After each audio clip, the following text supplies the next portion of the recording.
안녕하세요. 부동산 쉽게 읽어주는 여자 빌린킨 공인중개사 김하원입니다. 네, 반갑습니다. 네, 여러분. 박명수 씨 와이프 한수민 씨, 송승헌, 하정우, 싸이, 전지현 이런 연예인분들 하면 공통적으로 떠오르는 게 어떤 게 있으세요? 네, 맞습니다. 바로 스타벅스인데요. 네, 스타벅스를 임차인으로 입점을 시켜서 제 매각을 통해서 큰 시세 차익을 남긴 연예인분들 기사들 많이 접해 보셨을 거예요. 그러면 부동산과 스타벅스의 상관관계 너무 궁금하지 않으신가요? 네, 그럼 오늘 저와 같이 부동산과 스타벅스의 관계에 대해서, 상관관계에 대해서 한번 알아보도록 하겠습니다. 가장 첫 번째로, 그럼 스타벅스는 직영점일까요? 아니면 프랜차이즈일까요? 어느 쪽일까요? 네, 바로 스타벅스는 전 매장이 직영점으로만 운영을 하고 있는데요. 네, 그러니까 프랜차이즈가 없어요. 개인 점주가 없기 때문에 전 지점이 직영점으로 운영하고 있습니다. 직영점으로 운영을 하고 있기 때문에 동종업계 출점 거리 제한이 없어요. 원래는 이제 동종업계 출점 제한이 있어서 이게 500m 제한이 있어서 500m 반경에는 입점이 못하도록 되어 있는데, 스타벅스 같은 경우에는 동일 상권에 또 입점을 해도 된다는 얘기예요. 중구 쪽에 가면은 횡단보도 바로 길 건너편에 스타벅스가 있고, 서현역 쪽에 가도 역사마다 스타벅스가 있고, 서울대 역 전만 가도 스타벅스가 출구에 4개나 있잖아요. 네, 여러분들 사시는 동네에 스타벅스 되게 많은 그런 동네도 있을 거예요. 맞아요. 이렇기 때문에 거리 제한이 전혀 없습니다. 그리고 요즘 스타벅스가 그러면은 도심권에 있는 유동인구만 보고 출점을 하느냐, 입점을 하느냐, 그건 또 아니에요.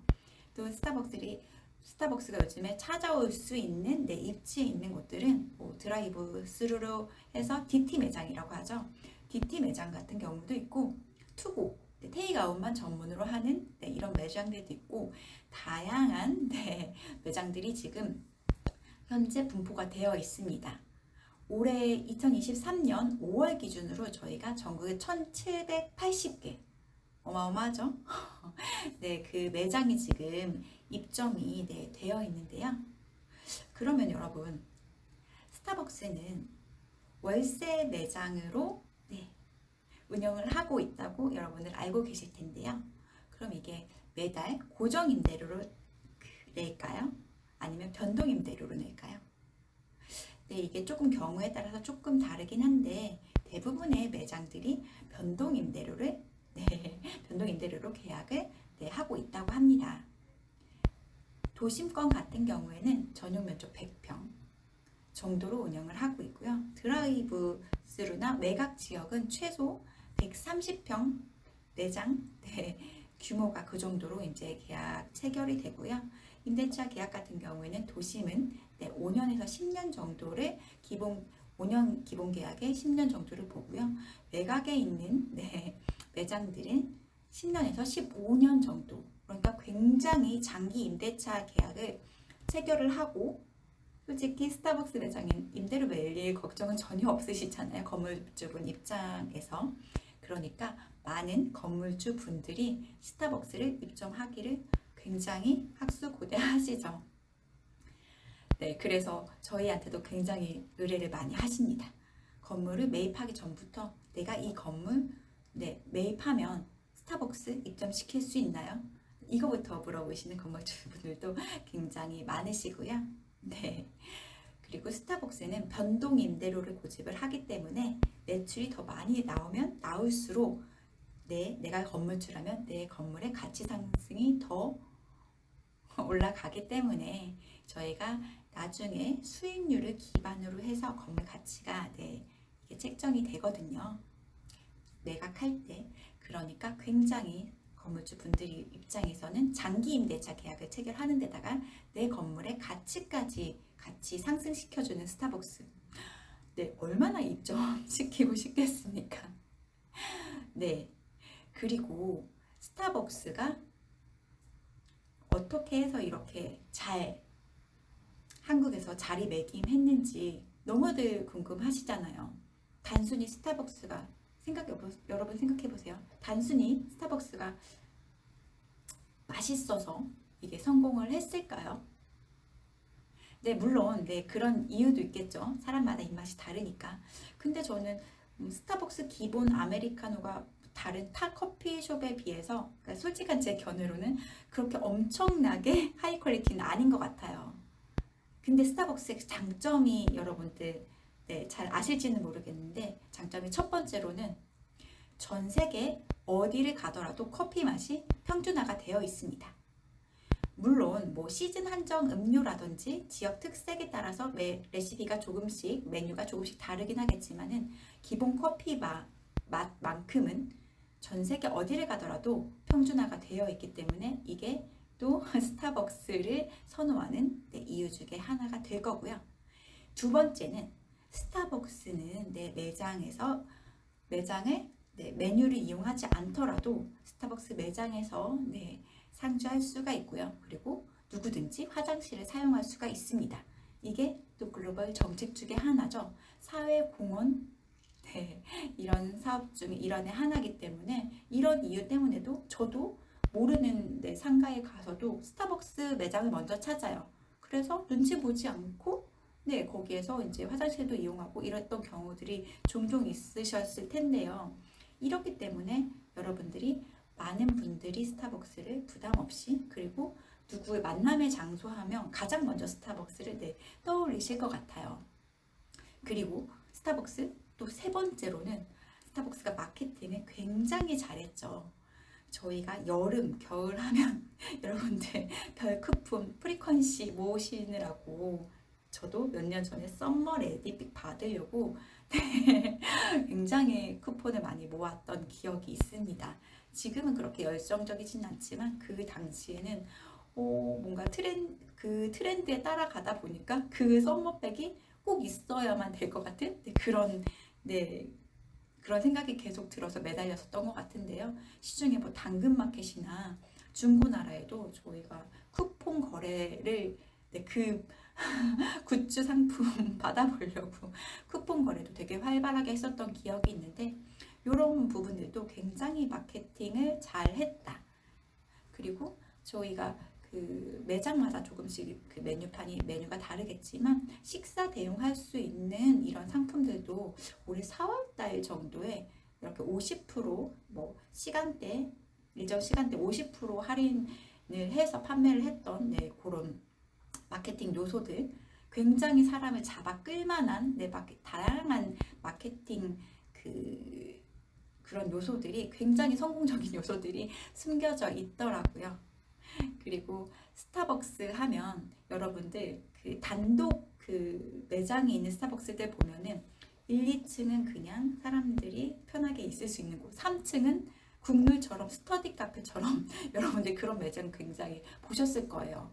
그러니까 스타벅스는 단순히 여러분들이 커피를 마시고 사람들을 만나고 이런 장소를 더 떠나서 문화 공간으로 저희가 자리매김했기 때문에 여러 가지 용도로 소모임이라든지 스터디 카페 비슷한 용도로 사용하시는 분들도 굉장히 많으시고요. 그리고 여러분 또 스타벅스가 가장 많이 이용하는 연령층이 몇 세 정도 될 것 같습니다. 보통은 스타벅스 하면은 떠오르는 게 20대에서 30대 젊은 여성분들이 가장 많이 이용을 한다고 합니다. 젊은 여성들의 입맛을 사로잡으면 성공할 수밖에 없다. 이런 요인을, 굉장히 다양한 요인에서 스타벅스는 매장이 점점 더 확장을 할 수밖에 없는 그런 구조인 것 같아요. 스타벅스의 장점은 이런 장점들이 있기 때문에 굉장히 사람들 생활 깊숙이, 저 같은 경우에도 일주일에 두세 번은 스타벅스를 이용을 하곤 합니다. 여러분들은 어떠신가요? 제가 한 가지 말씀을 안 드리겠네요. 네, 스타벅스 그러면 변동임대료를 고집을 하잖아요. 변동임대료를 고집을 하면 스타벅스의 수수료 배당이라는 건데, 그러면 수수료가 매출의 몇 프로를 수수료를 내는 걸까요? 네, 이건 평균적으로 12%에서 15% 사이의 수수료를 낸다고 합니다. 이건 어디까지나 평균이니까 여러분들이 이거는 참고를 하시면 좋을 것 같고요. 그리고 마지막으로, 스타벅스는 월세 매장만 있을까요? 아니면 스타벅스에 자가 사옥 건물도 있을까요? 네, 스타벅스는 월세 매장으로만 계약을 체결을 합니다. 자사 사옥이 없어요. 왜 많은 분들이 그렇게 돈이 많은데 왜 건물을 안 사지? 이렇게 생각하실 수도 있을 것 같은데, 네, 그 이유는 건물을 사려면 아무래도 목돈이 들어가잖아요. 뭐 대출을 받는다고 해도 목돈이 들어가기 때문에 이렇게 확장을 계속 해야 되는 이런 업종에는 목돈을 깔고 있는 게 굉장히 리스크하고요. 모든 스타벅스 매장이 운영이 잘 되면 좋겠지만 어떤 이유로 폐점을 할 수밖에 없는 매장들도 있기 때문에 그런 매장들은 빨리 저희가 정리하고 치고 나와야 되잖아요. 그러면 몸이 가벼워야 되겠죠. 제가 이제 쉽게 설명을 드리려고 이렇게 설명을 드립니다. 몸이 가벼워야 되기 때문에 이렇게 깔고 있는 자사 건물보다는 임대로 해서 안 되는, 운영이 안 되는 거는 빨리 치고 나오고, 이런 유동성 확보를 위해서 저희가 큰 목돈을 투자하지 않고 이렇게 월세 매장으로만 이렇게 확장을 합니다. 네, 이렇게 하면 보증금은 보통 월세 계약할 때 2, 3억 내외에서 보증금이 책정이 되고요. 물론 월세 변동임대료만 고집을 하는 건 아니고, 일부 난 죽어도 월세를 고정임대료를 받아야겠다, 이런 건물주 분들하고는 별도의 월세 계약을 체결하지만 기본적으로는 변동임대료로 계약을 체결을 합니다. 스타벅스의 상권 분석 시스템은 저희 다음 시간에 같이 얘기 나눠보도록 하겠습니다. 네, 지금까지 빌딩킴과 함께하는 부동산과 스타벅스의 상관관계, 오늘 내용이 좋으셨다면 구독과 좋아요를 눌러주세요. 다음에는 더 유익한 시간으로 만나 뵙겠습니다. 네, 반갑습니다. 감사합니다.